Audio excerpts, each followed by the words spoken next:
जय हिंद दोस्तों, मैं विश्राम सिंह आप लोग के सामने आज का वीडियो में आया है। तो आइए आज का हम दूसरा एपिसोड पढ़ेंगे श्रद्धा और अमिताभ के बारे में। उसका आगे का पार्ट क्या होगा आपको बताते चले कि पिछले वीडियो में हमने बताया था कि मौत कैसे हुई, कैसे प्रेम प्रसंग हुआ, कैसे क्या हुआ, उनकी हिस्ट्री के बारे में आज भी चर्चा का विषय बना हुआ है। तो सोचे आगे का खबर आपको बताते चले। तो आगे का खबर यही है, आपको पता होना चाहिए कि श्रद्धा और अमिताभ का जो लव स्टोरी था बहुत दर्दनाक था। ऐसा कोई निर्दय नहीं कर सकता है, कोई एक आम आदमी नहीं कर सकता है। आपको बताते चले कि जो अमिताभ था, अमिताभ और श्रद्धा, इनकी हिस्ट्री आज भी चर्चा में है। आपको मैं बताया था कि फ्रिज लाया, रॉड गर्म पानी करने के लिए आया। अभी नए नए खुलासे हो रहे हैं, डेली कुछ ना कुछ नए नए खुलासे हो रहे हैं। जैसे कुछ खुलासे हो रहे हैं हम आप तक पहुंचाने की कोशिश करेंगे। तो आज का खुलासे ये है कि श्रद्धा के मर्डर के बाद 18 मई को रात भर बॉडी के साथ ही रहा था बंदा। सोच सकते हैं, एक लाश के साथ वो सो रहा है, रह रहा है। 19 मई जैसे ही आया वो गया, फ्रिज लाया, 300 लीटर का बड़ा वाला फ्रिज लाया था और एक रॉड गर्म पानी करने के लिए। सोचिए कितने प्लानिंग के तहत उसने ये सब काम किया होगा। रॉड लाया, फ्रिज लाया, उसके शरीर पर ब्लीच डालकर और उसको काटता था। शरीर के टुकड़े टुकड़े करने के लिए, वो आसानी से तो हो नहीं सकते हैं। तो उस पर आपको बताते चले कि उस पर गर्म पानी करता था, ब्लीच डालता था, उसको काटता था उसके शरीर को। ये था प्रेमी अमिताभ, काटता था। उसके बाद जैसे जमीन पर कोई खून पड़े हैं, कोई ब्लड पड़े हैं, तो वो आपको पता होना चाहिए कि जैसे ही ब्लड जमीन पर पड़ता है तो वो जम जाता है।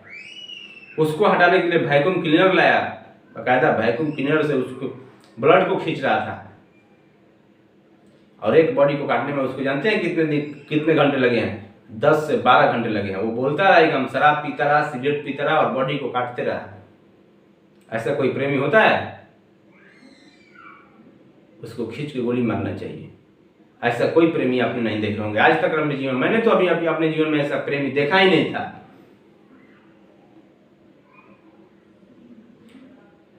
सोच सकते हैं 10 घंटे लग गए उसके टुकड़े करने के लिए।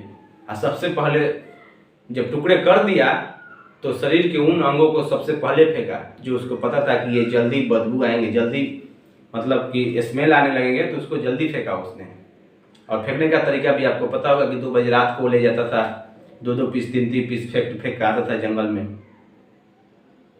सभी पार्ट्स को एक जंगल में फेंका है, लेकिन हाथ और पैर की उंगली अलग जगह फेंका है। कुछ पार्ट्स इधर फेंके हैं, कुछ पार्ट्स उधर फेंका है, जो धीरे धीरे खुलासा कर रहा है। जब पुलिस के हाथ चढ़ा तो धीरे धीरे खुलासा कर रहा है। अभी कोर्ट ने बोला है कि 5 दिन की पुलिस रिमांड पर रहेगा और सब कुछ पुलिस उससे उगलवाएगी उसने क्या किया है। अभी तक वर्तमान में बताते चले कि जांच में पाया गया कि 13 हड्डियां अभी बरामद हुई है, लेकिन अभी भी जो सिर का हड्डी है, सिर है, अभी भी बरामद नहीं हुई है। 13 हड्डियां बरामद हुई है, जिसे फोरेंसिक लैब में जांच के लिए भेजा जा चुका है। जांच होने के बाद पता चलेगा। बोल रहा है कि मैंने तो चेहरे को जलाना चाहा कि चेहरे को जला देते हैं, लेकिन जला नहीं जला का कारण है क्योंकि वो डीप फ्रीज में चेहरे को काट के रखा था, डीप फ्रीज में, और वो एक बर्फ बन चुका था। बर्फ कैसे जल सकता है? वहां वो मिस्टेक कर दिया। उसके बाद शरीर को, चेहरे को जमीन में रगड़ कर उसको फेंका है। अभी सुनने में आ रहा है कि दिल्ली की कोई तालाब है उसमें फेंका है, तो पुलिस ने उसको भी, उस तालाब को भी खाली करा रही है। कहीं से भी उस सिर को मिल जाए। पुलिस को परेशान करके रख दिया ये अवतार। देखिए कितना शातिर था। खाना भी ऑर्डर करता था तो 2 पैकेट मंगवाता था, जिससे किसी को शक ना हो कि 2 पैकेट क्यों मंगवा रहा है, 1 पैकेट क्यों मंगवा रहा है। हमेशा 2 पैकेट खाना भी मंगवाता था। चाय भी ऑनलाइन ही पीता था। ऑनलाइन चाय आती थी, वो भी 2 कप चाय आती थी पीने के लिए।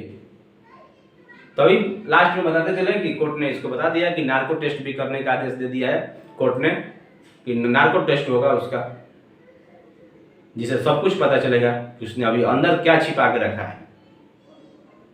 जैसे ही जांच होने के बाद में पुलिस के कोर्ट ने ऑर्डर दे दिया कि इसका नार्को टेस्ट कराइए। जैसे भी हो, इनकी मुख्यमंत्री कौन है? आफ्ताब तो एक इंट्री है, मुख्यमंत्री तो कोई और होगा जो इससे करवा रहा है। नहीं तो एक प्रेमी इतना दर्दनाक हादसा नहीं कर सकता है, चाहे कितना भी गिरा हुआ प्रेमी हो, ऐसा गलत नहीं कर सकता है। मामला सुनने में आ रहा है कि 2020 से उसको मारता पीटता था, लेकिन अभी भी खुलासा नहीं हो रहा है कि क्या मजबूरी थी उसको रहने का, उसके साथ छोड़ के चली जाती। लेकिन ऐसा भी नहीं हुआ, वो तो चली गई। आफ्ताब है, ये बताएगा, दोस्तों ने कुछ और बता रहे हैं, किसी ने कुछ और बता रहे हैं, लेकिन जब नार्को टेस्ट होगा तो पता चलेगा किसके मन में था क्या, प्लानिंग क्या था। तो ये है अभी तक का लेटेस्ट। आगे भी क्या होता है लेटेस्ट हम आपको बताएंगे आने वाले टाइम में। तो आप बने रहिए, आप देखते रहिए और सतर्क रहिए, सुरक्षित रहिए, क्योंकि मैं फिर बार बार बोलता हूँ कि अब्दुल हो या आफ्ताब, सबने पढ़ी एक ही किताब। किसी को नदी मिली तो किसी के हिस्से में ब्रिज आया, जो बड़े बुजुर्ग का कहना नहीं माना उसके हिस्से में 300 लीटर का फ्रिज आया। तो आप एकदम सतर्क रहिए, सावधान रहिए जिंदगी को लेकर, इसलिए कि आपका एक गलती कहीं से कहीं पहुंचा सकता है। एक कहावत है कि कलम के नोक के हेरफेर से खुदा जुदा हो जाता है, तो ऐसे ही यहाँ होता है। आपकी एक डिसीजन कुछ भी करा सकता है। तो बड़े बुजुर्ग का बात मानिए और सावधान रहिए, सुरक्षित रहिए, बने रहिए। तब तक लिए जय हिंद, जय भारत।